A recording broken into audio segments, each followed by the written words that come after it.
folks, here we are back in the lab. This one's kind of cool because, well, this is a monarch. It's a Dietz monarch, but it's pretty darn cool because it's quite old. From what can be gathered by the team of investigators from my lantern group, is 1909 or 1910, somewhere around there. And look at this thing. This thing has seen better days. But I really like finding them like this.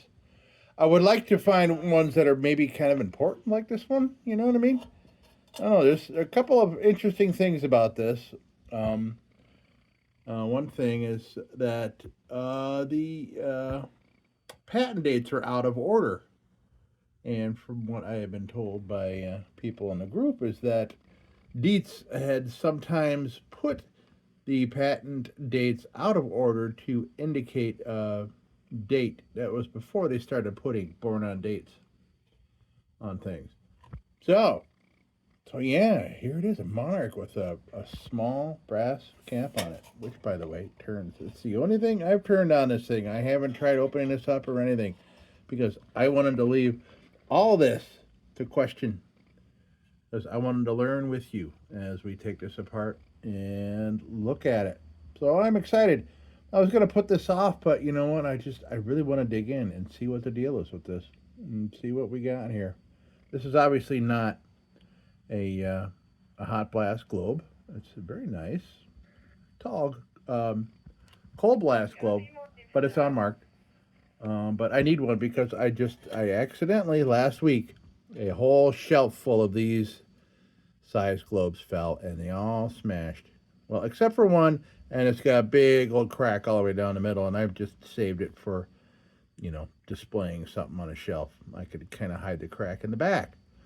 The crack in the back, much like mine. Yes. All right, so let's take a look at this thing. What do you say? Right. Okay, and I'm liking my new lights that I got up here. Nice and bright. Great. Okay, so I don't know what could be under all this. It could be very nice, but the more I touch it, the more I am quite worried about this. The fount here, to see what is left of it. Although I don't see any gigantic scales that are coming flying out, so that's good. So, all right, let's see here. See if I can get this bail off without too much problems. I think it's going to come out for me. All right, bails out, nice and straight. That's good. Let's take this globe out. And obviously, this globe has been with it. Ooh. Okay. I had this problem before. Somebody had put a gigantic, what lantern was that? Somebody had put one of these gigantic, nice fatties, I call them fatty globes, but somebody had jammed a cold blast into a hot blast. It was really hard to get it out. Okay, this isn't going to go back in it. Oh, you know what I'm seeing here? I can see moisture line. So this had sat somewhere that had collecting liquids. All right. So let's see. Does this even work? Yeah, that works. That works good. Okay. Let's see. That's all this about. So while we're at it, let's get this off. Oh, maybe I want to get this burner out of here.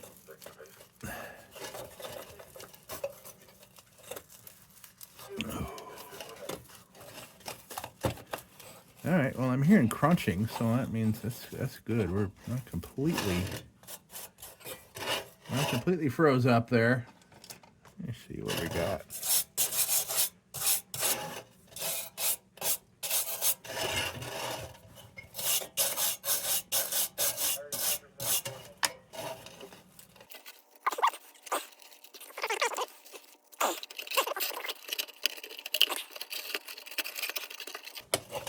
I took the wrong end out. I should have taken the other end out first. All right, come on now.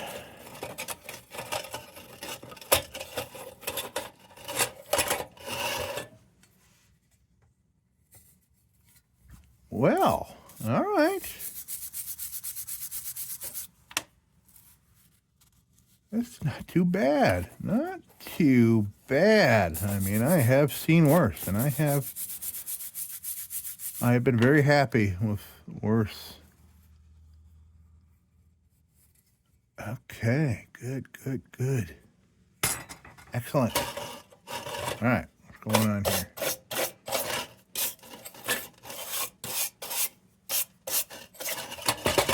See if we can get all this out. The problem is it's not this part.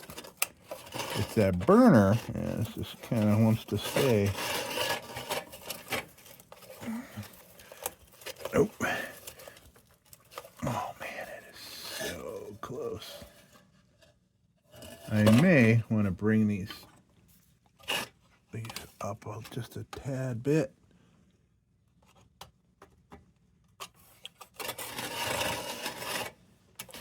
Because I think I may need to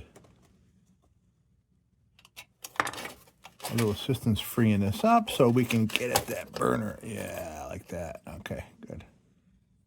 All right, that's promising.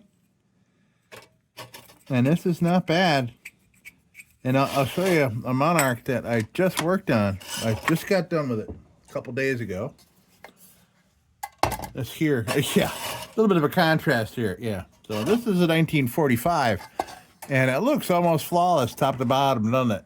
But the only problem is, look at the burner, man. Look at that burner is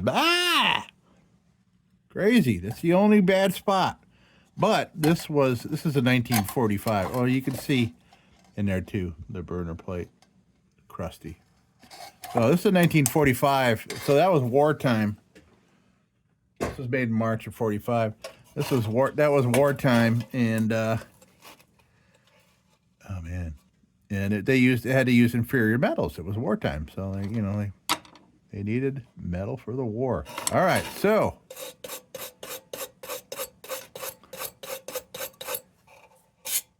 I'm getting encouraged, guys. I have yet to remove this burner. It looks like it's probably on there pretty good, but let's take a little look around here first before we add some croil.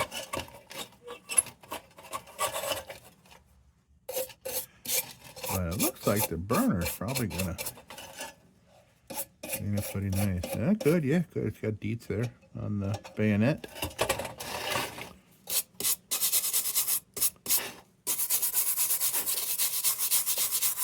Yeah, let's bring the monarch back out. There we go. Well, boy, okay. Yeah, we got some stuff to chisel through here for sure. But, all right, so let's get some croil on this.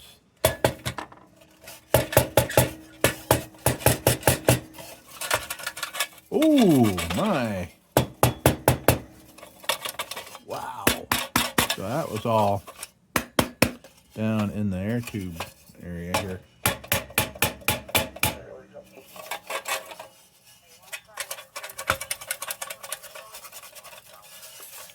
And I've seen a lot of wings and things like that. Wings and tentacles. So there must have been a good amount of bugs living in there.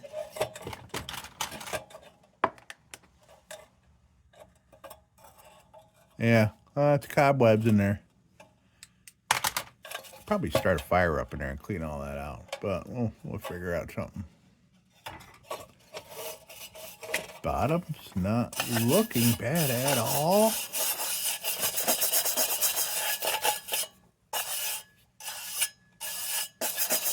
Excellent. Excellent.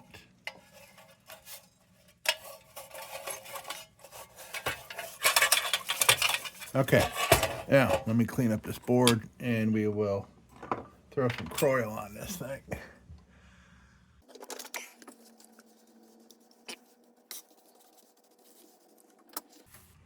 So I got this lantern at an auction. I didn't know what I was getting to. It was like backwards behind stuff on a table. And it was like, oh, the entire lot is up for auction. So I didn't know. I didn't know what kind of condition this is or even what kind of lantern it was. I kind of figured it was a Dietz. I kind of sort of saw the Dietz here on the photo. It's hard to tell, but.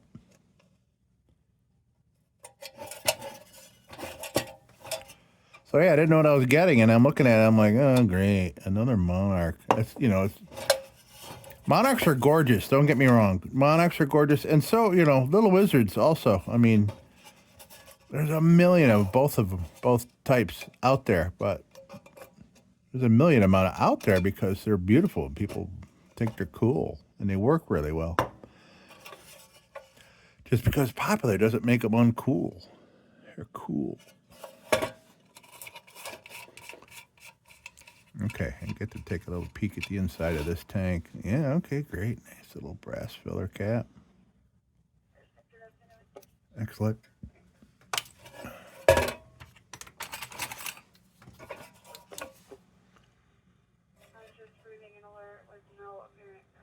Okay. We might have a surprise in here. Let me see.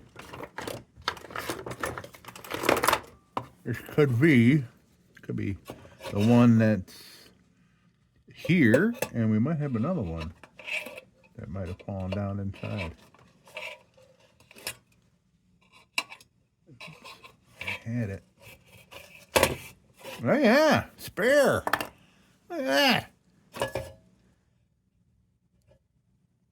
Is that 2 spares? Could we have 2 spares in here?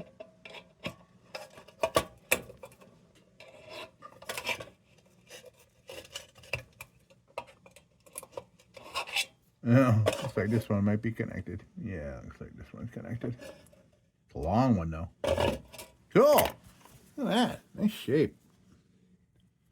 That's telling me right there. This has been dragging around in the bottom of that fount. That's telling me right there that this fount is clean. And it is. It is nice and shiny in there. This is great. Great, great, great. All right.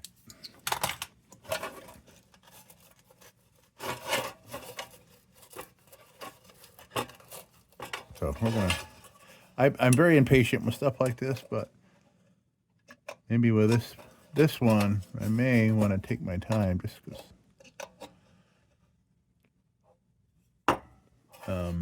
This might be kind of a significant monarch, really.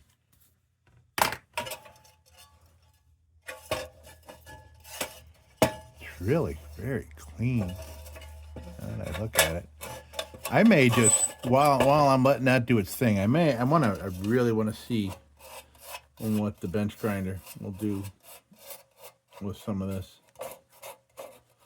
Who knows? Who knows what we're sitting with? This could just, this could just be this very highly textured, but I don't think it's gotten all that much into the metal itself.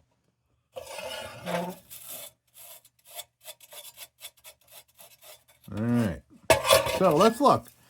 Let's look and see. I'm going to go do that.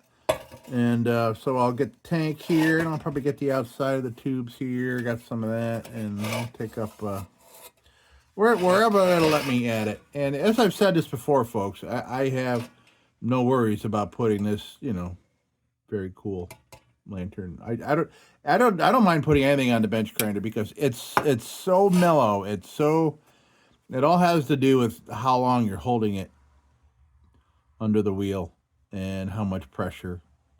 I mean, I could literally, and my bench grinder is so weak that I've stopped it with my fingers before with the wire wheel. So, it's only like 2 amps. So so it's, when I say, oh, bench grinder, I mean, it probably scares people away that don't know my videos. But you look at the early videos, you see me using the bench grinder. I have since decided not to add them to my videos just because my videos were too long to begin with. So I cut out that part to shorten them up. All right. Let me go to the bench grinder, and then I'll come back, and then we'll see what we got here.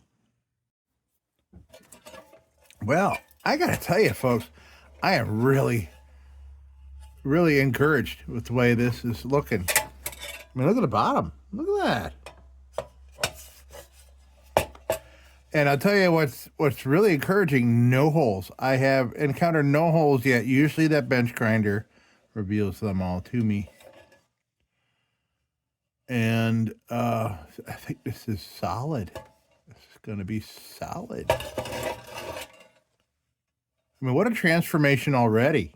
I mean, you know, you look up real close here, you see what we had before. How great is that? Okay, so now I'm going to try to put a little bit of a pry on this burner. And the burner looks like it's in fine shape too. So, encouraging stuff here. Okay, let me put a little bit more coil on here, and then we'll, I love like putting a little, you know, squirt of this on there, and then you just watch it sink in to where it's got to go. It's funny how this stuff knows where it's got to go. Pretty interesting. It's because the viscosity is so thin, it gets into the smallest cracks, into where your problems are. All right, let's see.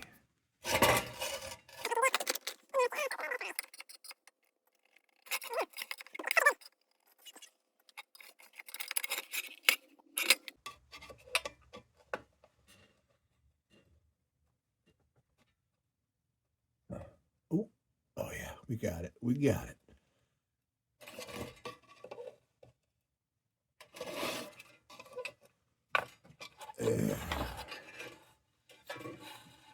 Look at that. Beautiful wick. Great. Yeah, and the burners, the bayonet's turning. I think I may have bent that a little bit trying to get that burner out.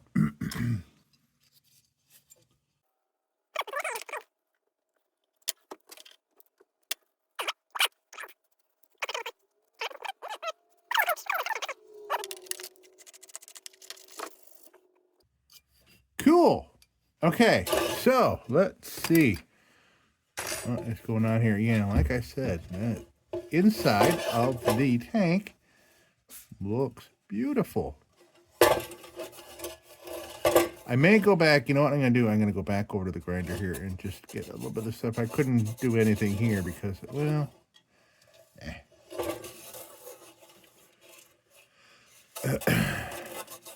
I think I can get at that with the wire wheel. I'm going to wreck a couple wire wheels, I think, trying to clean this up in here. But here's our biggest issue. It's in here now. And up on here.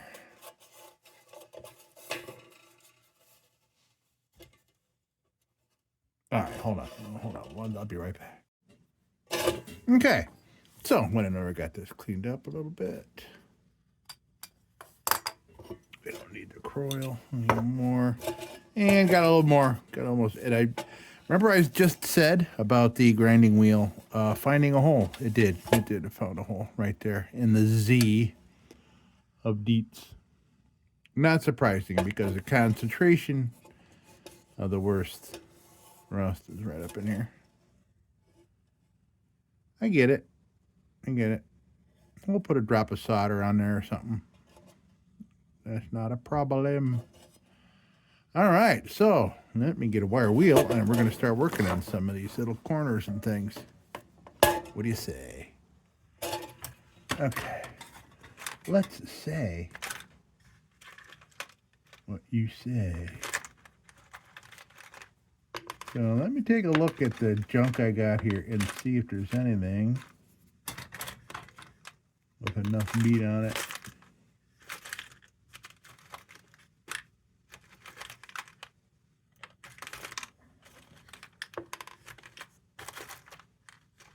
Wow, yeah. All right, well, let's take a look here and see. curious as to why I even saved any of these.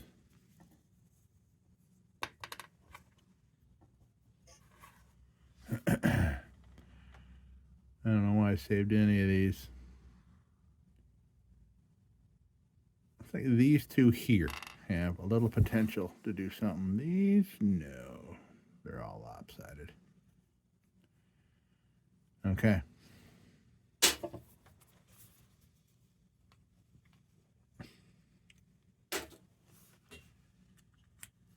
Sorry to see them go, but they gotta go.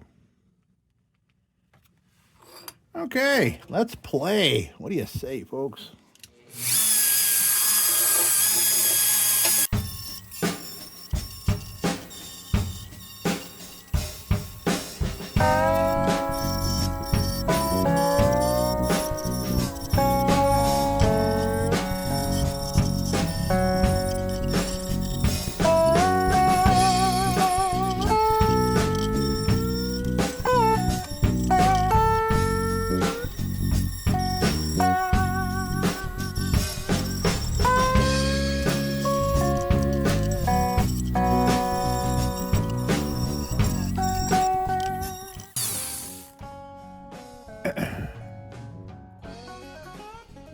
Yeah, that's pretty much gone. Although, this is, I can tell by looking at it, this is a Dremel bit. And those just tend to last just a tad bit longer than the cheap ones, the cheaper ones. So I'm still going to keep that. Man, I don't know if we even need junk bits on this thing. We're going to go right to wire wheel, I think. First I'm going to take a junk bit and call it my junk bit because it just cleans up a lot of junk. It quickly deforms into something that's kind of hard to use, but it erases some junk for you. So I'm going to use this junk bit, get at some of this rust here.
I had this cap soaking in a little baking soda and white vinegar for a little while. Try to get some of the tarnish off so I can kind of get at it here. I'm going to go low speed here on the Dremel and just get the inside of that cleaned up a little bit here.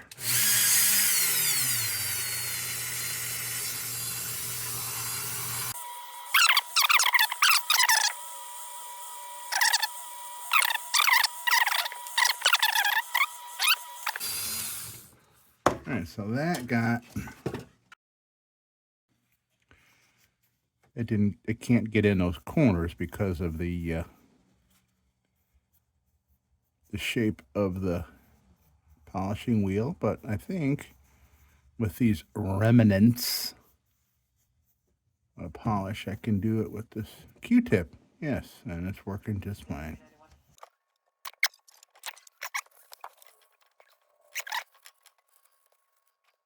There we go. Excellent.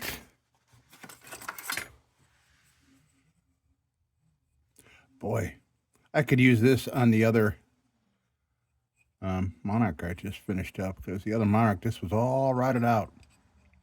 This cone here, big hole right there. Very strange. Very strange localized rust. Okay, so here we are. I think at this point I'm going to go nylon over the body of the thing here, and I'll use this cotton bit again for something. And I think I'll do this is 600 grit, and it's a nice big fat one, so I can use it in this direction, not just this. I can use the front of it to get or in unusual spots. But this is just kind of like a this is like a pre steel wool kind of thing. I just kind of want to even things out, and they're very cool that the what was it?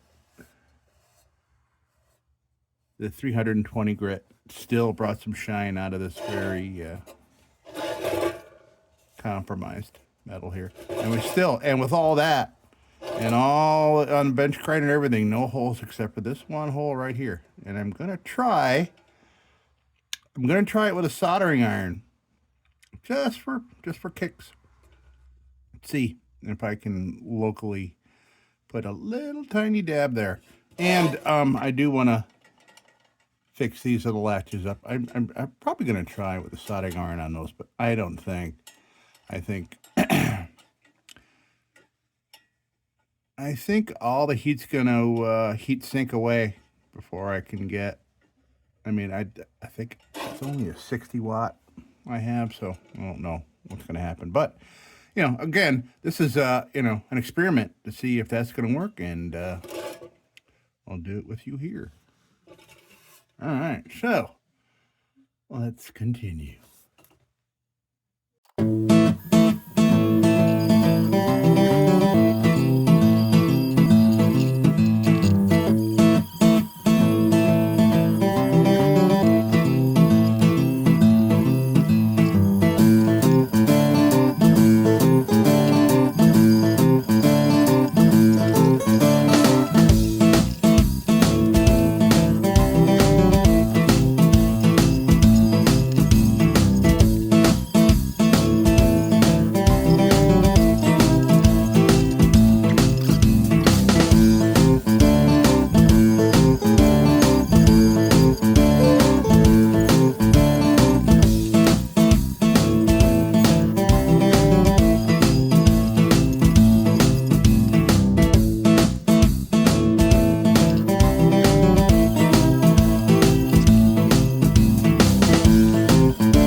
Okay, let's do some steel woolen, and then we will do some repairs. And I had forgotten about this one hole down here. Really not a big deal at all, but I'm still going to want to fill that in. So we got this. I mean, I'm amazed. I really am. Because when I got this thing, like I said, I got it at auction, and the picture was like fuzzy, and this was like turned around and like behind other crap. It's this auction house. I took one picture of lots with like 10 things on a table. It's ridiculous. So yeah, I didn't know what was going on. And when I got it, I'm like, oh man, this thing's gonna be a disaster. Look at it. The bottom's great. The tank is intact except for that little tiny pinhole there. And a little pinhole down here. Not a problem.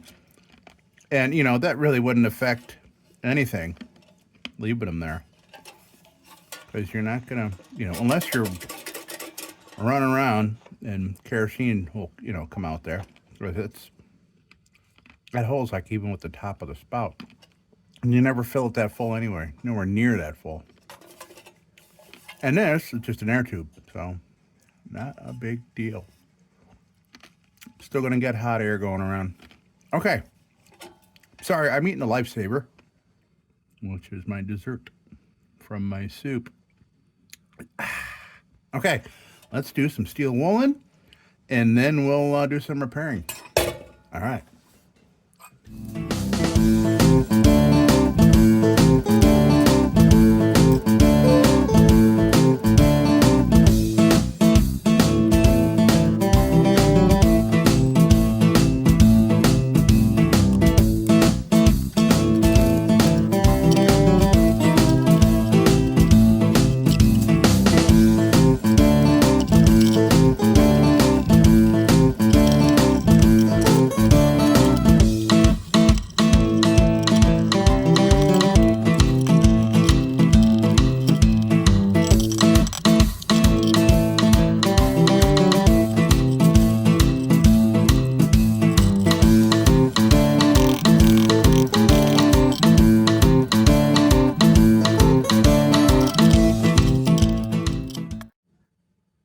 Okay, so I'm going to try the soldering iron. And I'll try it. Where are you, Mr. Hole? There it is. Mr. Hole.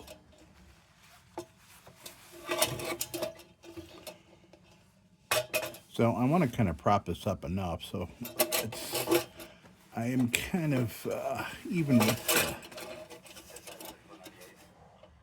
Okay. There.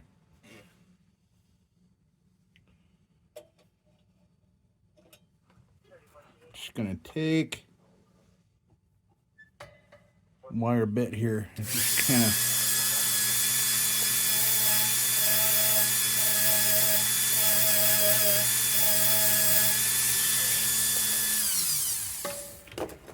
you want to be weary when you do stuff like that because you're going to make the hole bigger no matter what. You're going to make the hole bigger.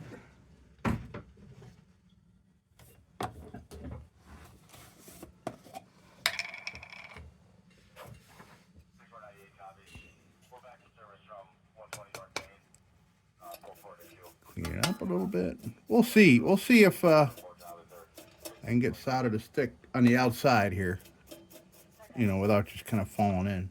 So we'll see if it'll stick where I put the flux.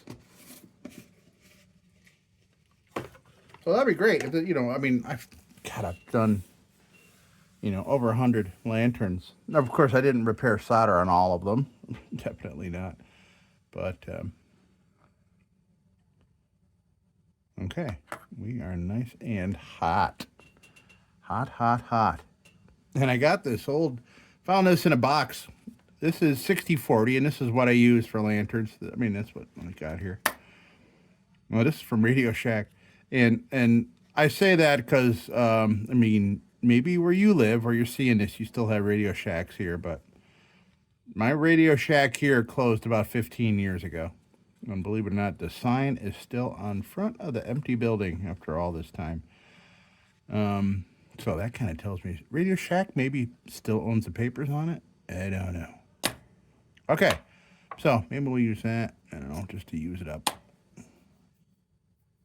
Okay, so we are all warmed up.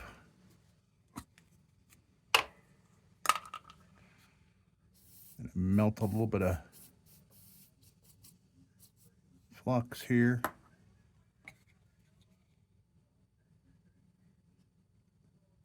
Boop.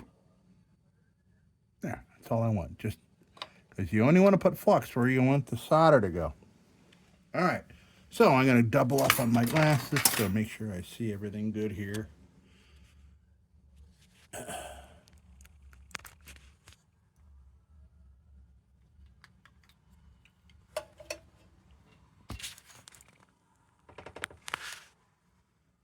You follow me, camera guy? It's kind of tough finding a spot to put you here because I need to be able to see it myself. I'm not going to do it while looking through the camera. That would be silly. Okay.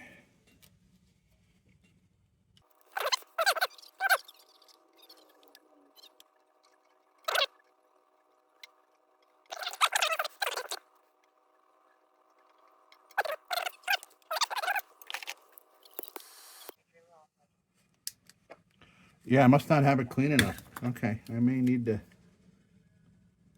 The thing is, if I go to clean that more, son of a gun. Yeah. Well, maybe I'm just going to end up leaving it like that.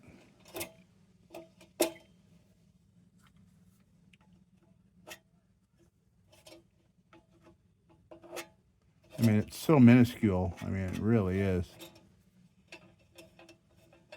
But if I get, I'm going to make a huge hole out of that. If I went and got a,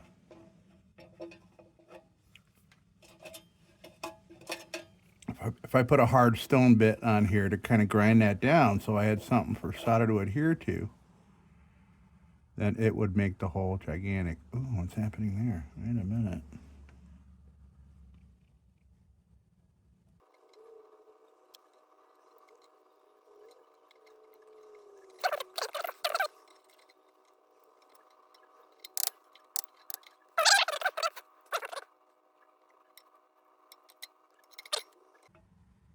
Okay. Don't touch it. Don't touch it. So we'll find out if that bonded. I gotta turn this up. Oh no, we need it for the other hole yet. All right, let's let that cool. Meanwhile, we're gonna do the other hole here. See it? Right there. Cute little tiny hole.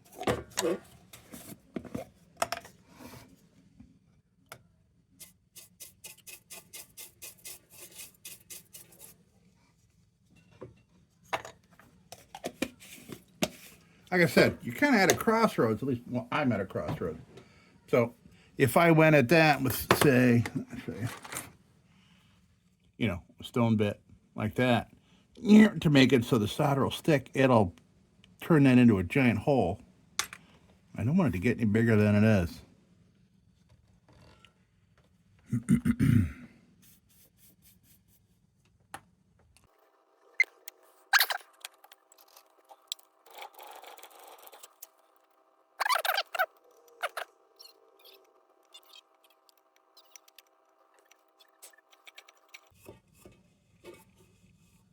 Okay. Boy, it's going to blend right in. But I'm going to get rid of a lot of that. I'll file that down a little bit. Good, good, good. It'll blend right in.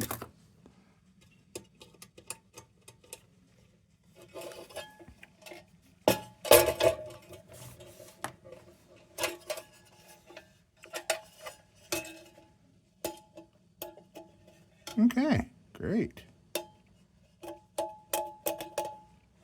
However, I want to get this other shit off of here. So I'm gonna get a little cloth and my soldering iron. Before I turn it off, I want to get rid of some excess.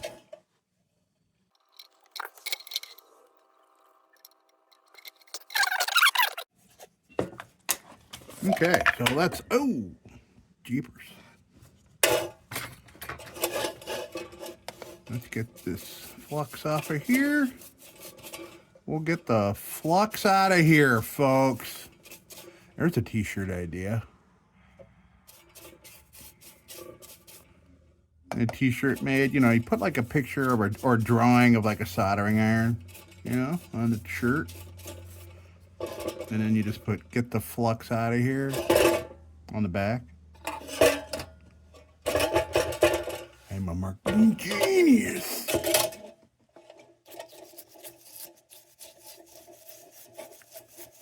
I mean, even, you know, network television would let you wear that on camera, right? Wouldn't they? Okay, so I'm getting all the flux off, and then we'll, I'm gonna hit it with a Dremel, fix it up a little bit, make it look all pretty.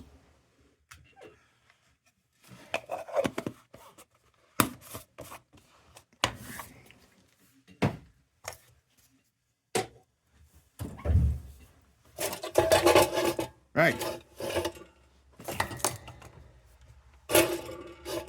Okay. Actually, I got flux on my hands too, and I don't want to. All right, hold on a second. Flux will cause rust if you leave it on your lantern. So you got to make sure you wipe that stuff off, and I don't want to get it on my hands. Right. Ooh, that bit is shot. That boat has sailed. That blah, blah, blah, blah. Okay, that one's got some meat on it. Okay, uppy closies on again. Because this is, I mean, you know, that's the word Dietz. You want to make sure that it's nice and crisp and clean looking on your lantern.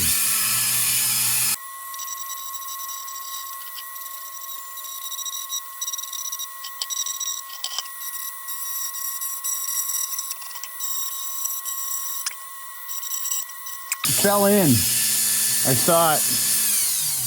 saw it coming loose. That's too bad. I'm gonna leave it like that though. I mean, that is so small a hole. And I'll tell you,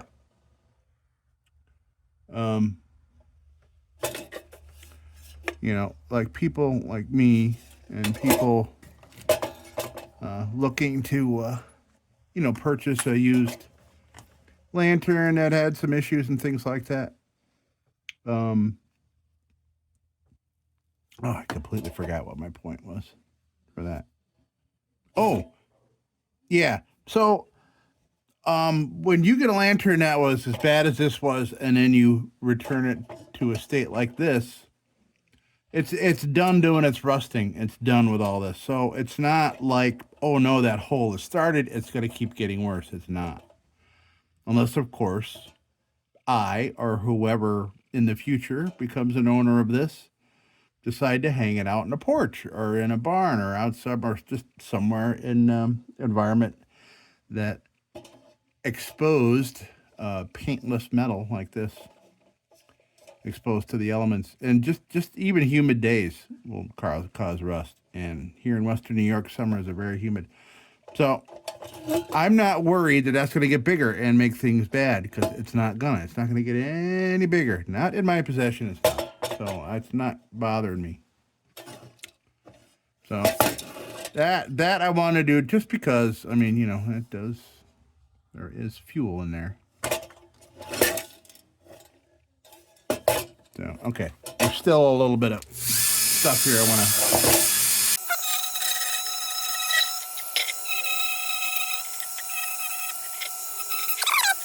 Yeah, it does. It looks like part of the deal there. Looks like, you know, factory-ish.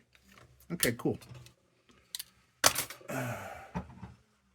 So, now we're gonna treat. Like I said, it's not a cop-out. I'm trying to explain that it's not overly necessary.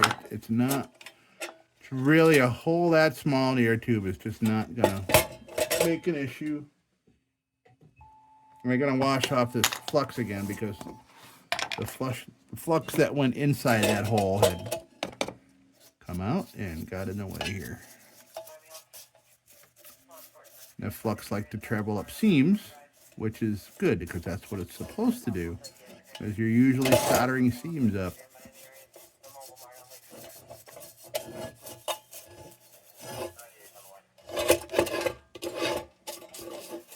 Make sure there is no remnants.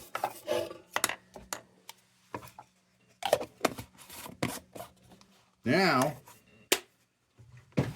I am dying to see how this changes with,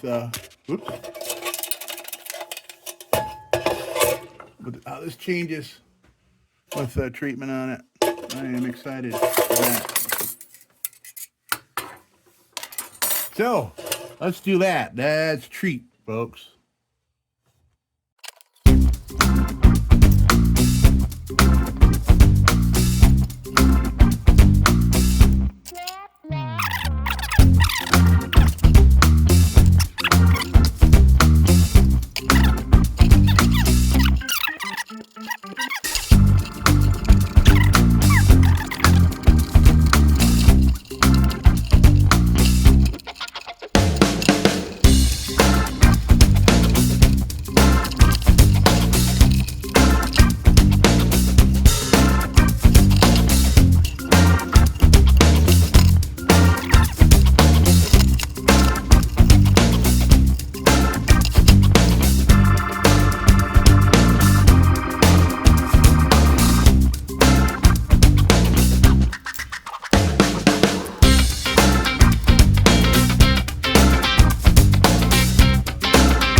All right, man, this thing looks killer, man. This thing looks wonderful. And I just realized through that whole bit that my new lights were not on. Now my new lights are on. That's why I was using my headgear, my headlamp.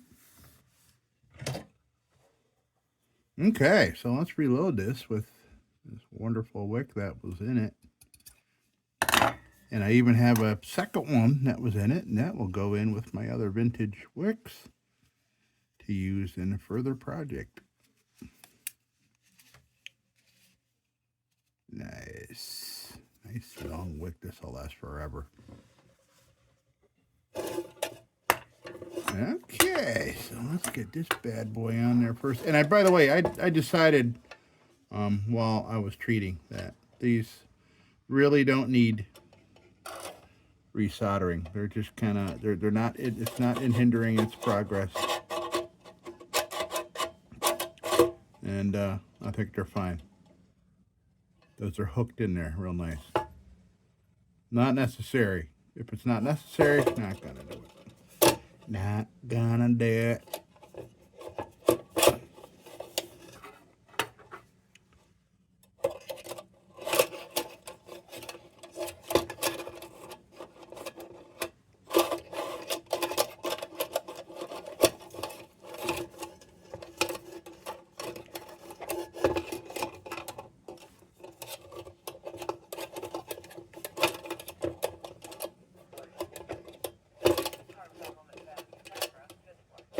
What did I do? I think I did something out of order here.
Oh boy.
Click.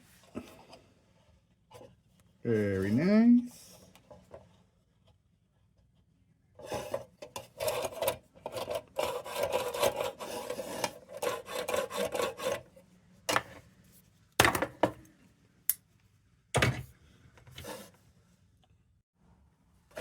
Okay, we are done. Ooh.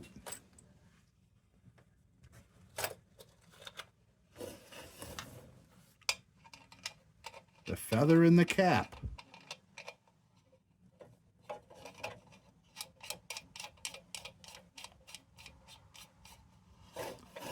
Nice. Okay, so globe. We got that. We got that. Ooh, I remember what this was in with that green paint. And it was a monarch. This was in another monarch. That's funny. It was a slim line. It was their first year. It was a flat side fount of the new streamline. It was like the first one in 1937, I think. If I'm remembering right. I remember this green paint. Okay, let's see. Yeah, this looks in there.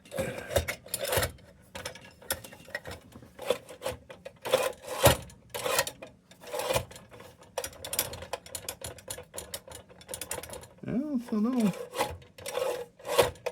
loose, but it looks fantastic. Let me try the red one. The ruby.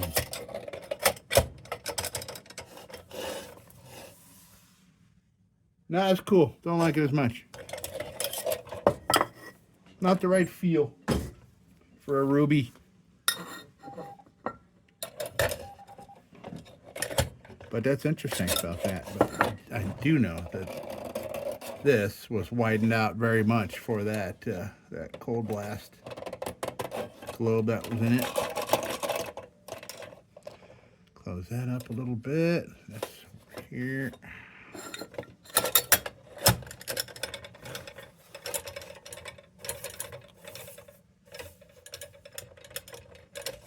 Certainly not falling out, so I'm not worried about that.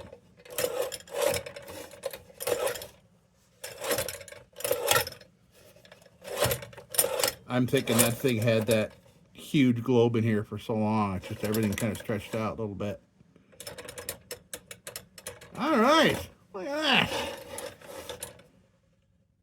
A beautiful enigma of a monarch with an interesting tale to tell about its origin And I mean, it was a whole bunch. There was a big discussion in my lantern group trying to figure out the age of this thing because of everything. With the small pound, it being a domed fount with the small filler cap and stem and brass cap, and this like one wave bottom here with this one wave there. So from what it sounds like,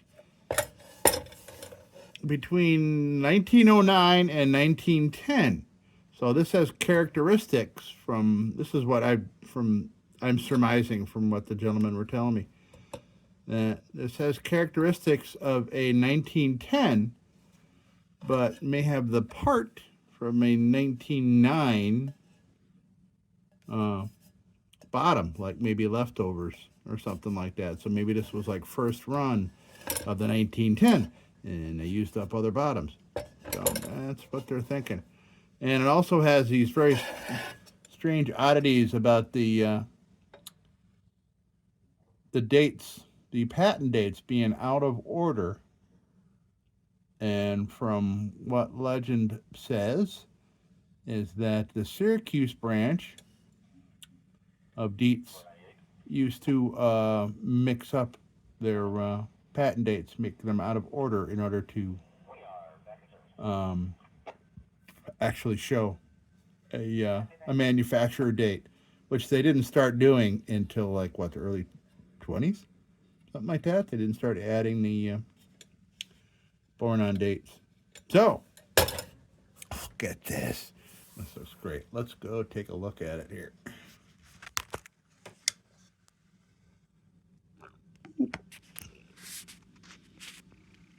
There we go. Hey, beautiful Dietz Monarch.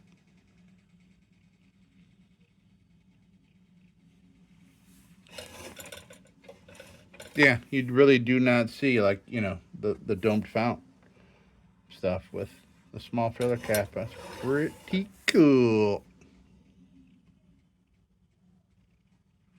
Oh, I'm doing my glamour shot before it's glamour shot time. Oh. Click. Very good. Very awesome. I mean, wow. Look at what we started with here. And I don't even mind in the texturing there. It's not bad. It's not bad. It adds character for sure. I mean, I've seen, you know, I've had a number of finished products with a lot more pitting than that. Wonderful. All right, folks. Thank you so much. And this was great, and I'm happy with it. And as usual, folks, don't you go changing. We'll be back with the Magic Tunes for the Armada Room's 2-hour disco swing party after this short break. Till then, don't you go changing.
Sit, Ubu, sit.